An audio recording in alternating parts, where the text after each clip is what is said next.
Hi, you're watching Reddit Confessions. Let's get right into it, because this one doesn't start slow. It starts in a whisper and ends in a scream. Part 1. The red shirt was never mine. There was a red shirt in our laundry basket. That's how it began. It wasn't mine. I've never worn red in my life. I hate the color. It makes my skin look sick. Lydia knows that. Everyone knows that. And yet there it was, crumpled under my faded jeans like it belonged there. Like it had always been part of our lives. But I knew immediately. That shirt didn't belong to me. And worse, that smelled like him. Someone else. I didn't say anything at first. I stood in the hallway, holding that red shirt like it was on fire.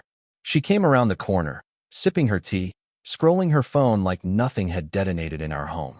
I asked as calmly as I could, "Whose shirt is this?" She blinked. Once. Twice. Then shrugged. "Oh, must be yours from the gym?" "I haven't been to the gym in months." She turned away like it didn't matter, like I hadn't just found a stranger's clothing mixed in with our life. But the truth is, that red shirt became the fuse. And I was already halfway lit. Later that night, I checked the guest bathroom. Her makeup was there, but so was a second toothbrush. Gray. New. Not mine. I opened the closet. There was an extra pair of shoes tucked behind a storage box. Size 11. I'm a 9. She didn't even try to hide it. It was like she wanted to get caught. Or like she thought I was too stupid, too weak, too predictable to ever notice. But I noticed. And when I finally confronted her, when I stood in front of her with the red shirt in one hand and the gray toothbrush in the other, do you know what she said? She laughed. Laughed. Then. It was just a one-time mistake. It meant nothing. Our family shouldn't break apart over this. Our family. We don't even have kids. The only thing holding us together was a lie she kept feeding me on repeat. But I wasn't ready to walk away. Not yet. Because deep down, I needed to know everything. And the truth was so much worse than I imagined. I didn't sleep that night. Not because of rage or heartbreak. Those came later. That night, it was confusion. My thoughts looped like a scratched record. If it was just a one-time mistake, why were there layers to it? Why was there evidence of someone living a parallel life inside my home? The red shirt. The gray toothbrush. The shoes behind the storage box. It didn't add up. One-time mistakes don't leave behind souvenirs. The next day, Lydia left early, said she had an out-of-town client consult. I nodded like a fool. I even wished her luck. The second the front door closed, I searched every corner of our home. I opened drawers she never let me touch. I pulled down storage bins from the closet. And in the back of the linen cabinet, behind a stack of folded beach towels, I found something that nearly made me drop to my knees. A small black duffel bag. Inside, men's cologne, deodorant, a phone charger, and a receipt. From a gas station, dated last week. And the name on it? Declan.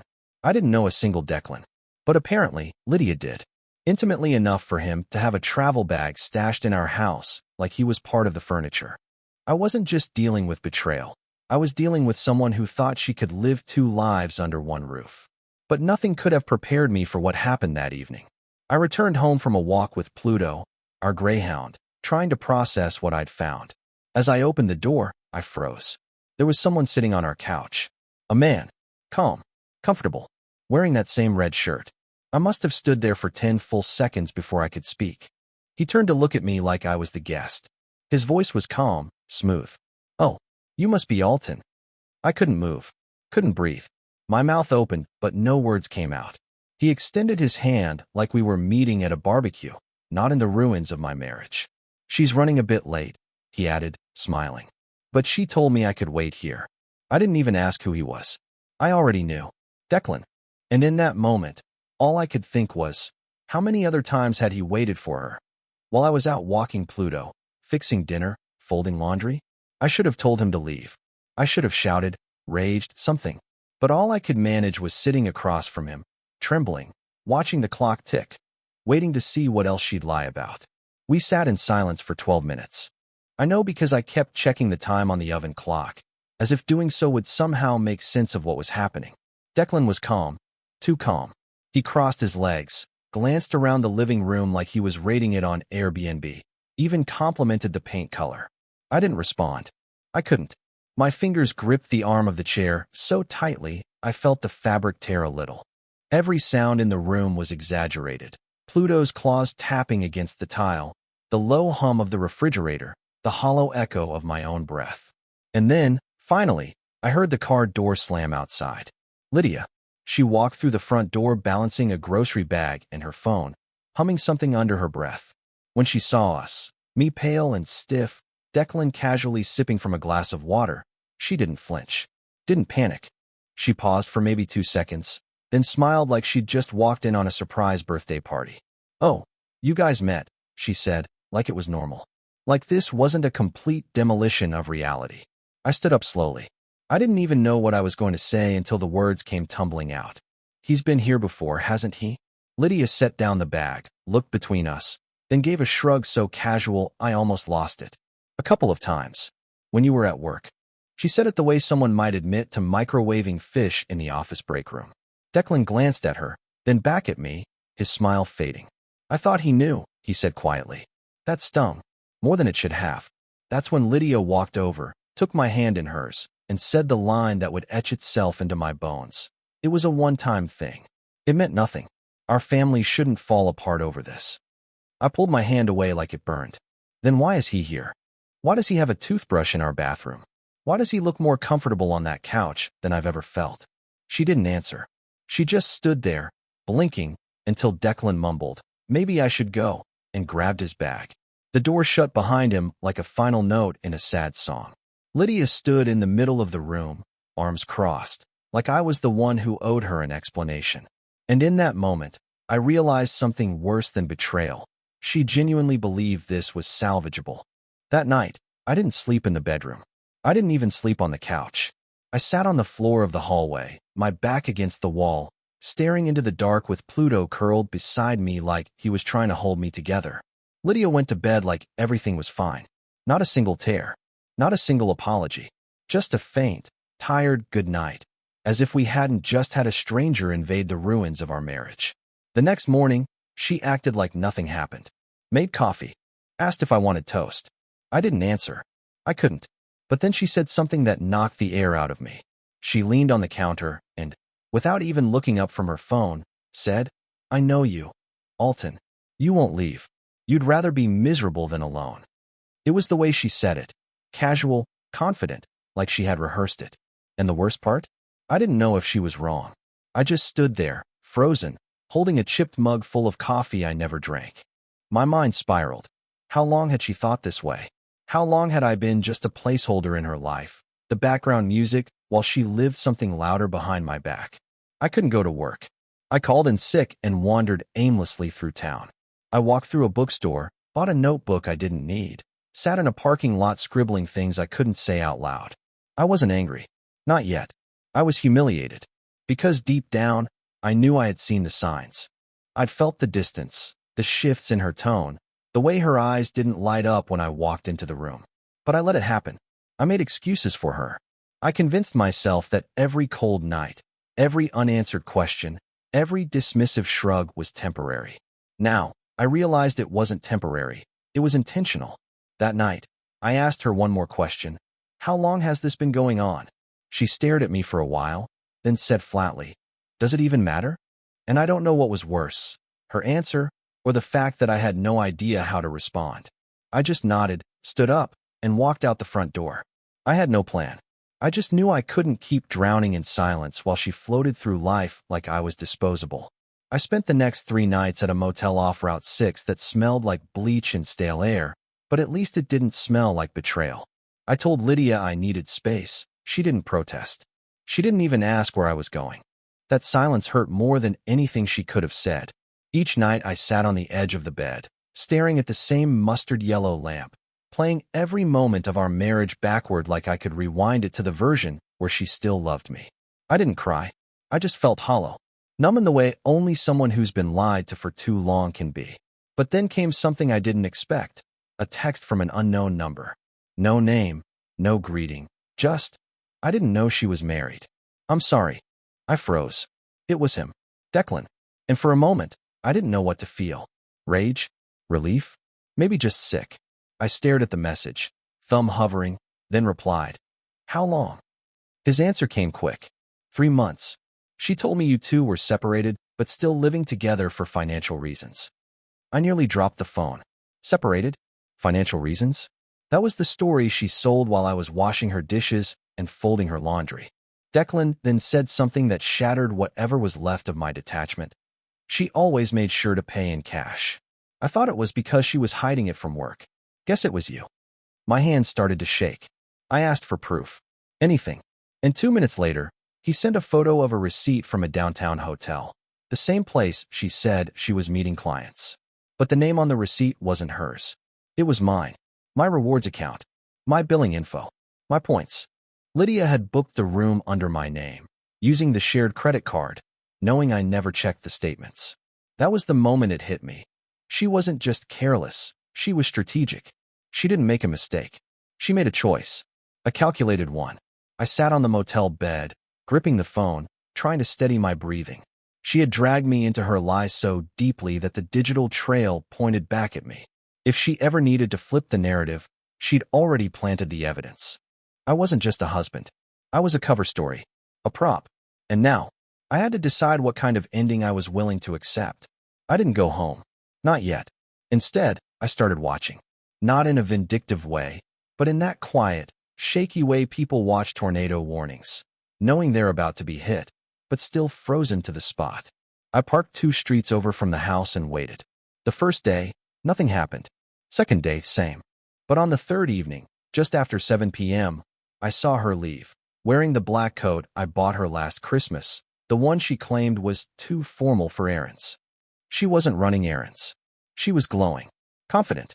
I followed her, my hands sweating against the wheel, my heart pounding so loud I could hear it over the engine. She drove to a wine bar on the edge of town, the kind of place with fairy lights, acoustic music, and couples leaning close in candlelit booths.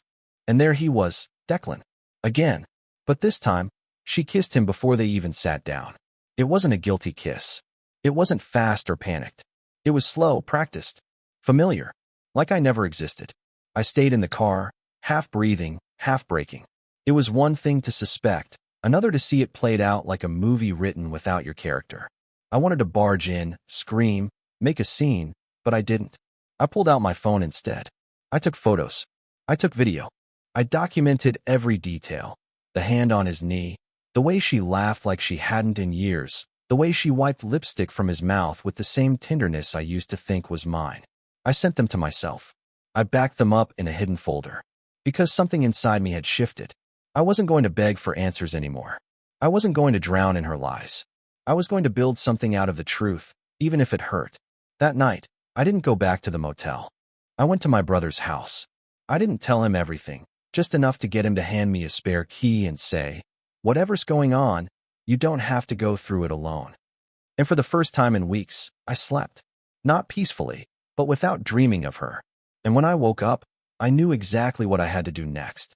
I didn't speak to Lydia for 5 days. No texts. No calls.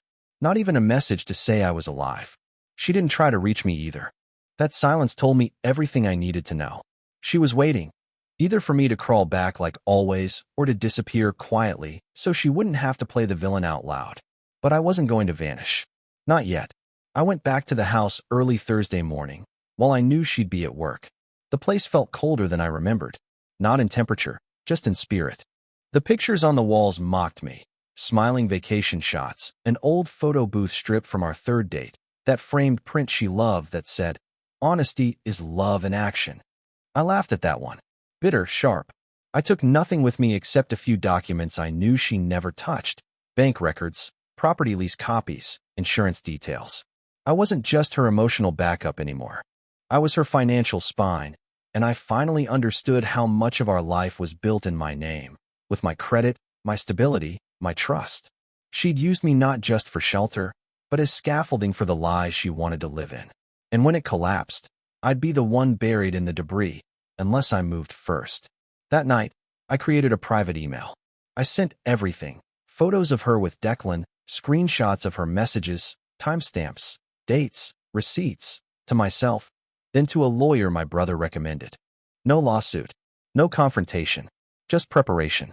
Because when someone believes you're too broken to act, the quietest move can be the loudest threat. Still, I hadn't told her anything. And she had no idea that the man she thought was unraveling in silence had already stepped out of her game and started writing new rules. But what happened next? Even I didn't see it coming. Because on Friday evening, I received a knock at my brother's door. It wasn't Lydia. It was Declan. Alone, pale, and shaking. And the first thing he said was, "I think she's dangerous. Not cruel, not manipulative. Dangerous." He looked over his shoulder like he was being followed. My stomach dropped. "You need to hear what she's planning," he said, "before she does it." And in that moment, I realized this wasn't just betrayal. It was something else entirely. Something I hadn't prepared for. Declan sat across from me in my brother's living room, his leg bouncing like he was trying to outrun the truth. His eyes were wide, hands trembling as he told me what Lydia had planned. "She's been talking about flipping everything on you," he said. "Telling people you're emotionally unstable, that you were controlling. She said if you ever made things public, she'd ruin you before you had the chance." He looked genuinely afraid. "She called me a backup, told me I was just her leverage. She's not who I thought she was." And that was the moment something inside me shifted. I wasn't scared anymore. I wasn't broken. I was clear. For the first time in months, maybe years, I knew exactly who I was dealing with. I thanked him. I told him to walk away and never speak to her again. And then I made one final decision, one she never expected. I invited her to meet me for coffee. Public place. Neutral ground. She arrived late, wearing the same smug confidence she wore like perfume. She started talking before I even opened my mouth, spinning her narrative, trying to gain control of the room. I didn't argue. I didn't interrupt. I just handed her an envelope across the table. Inside were copies of every document, every photo, every message. Proof. Cold and silent. "I'm not here to fight," I said calmly. "I'm here to end this. Clean. No drama. You can have your new life. I'm taking mine back." Her face drained of color. For once, she was speechless. I stood up, walked out, and never looked back. That was 6 months ago. The divorce went through quietly. No scandal. No courtroom scenes. She signed. I moved on. I've since relocated to another city, got a new apartment, reconnected with old friends. Even joined a hiking group, something I'd never done before. Pluto's happier. So am I. I'm not saying it didn't hurt. It did. But I survived. And somewhere along the way, I learned that walking away isn't weakness. It's strength in disguise. Lydia thought I was too soft to leave. Turns out softness bends. It doesn't break. And now, I'm not looking back. What's a real-life historical betrayal that changed the course of events forever? Tell us in the comments. Let's talk history and healing. Like, comment, and subscribe to Reddit Confessions, where every story proves that sometimes the quiet ones walk away the loudest.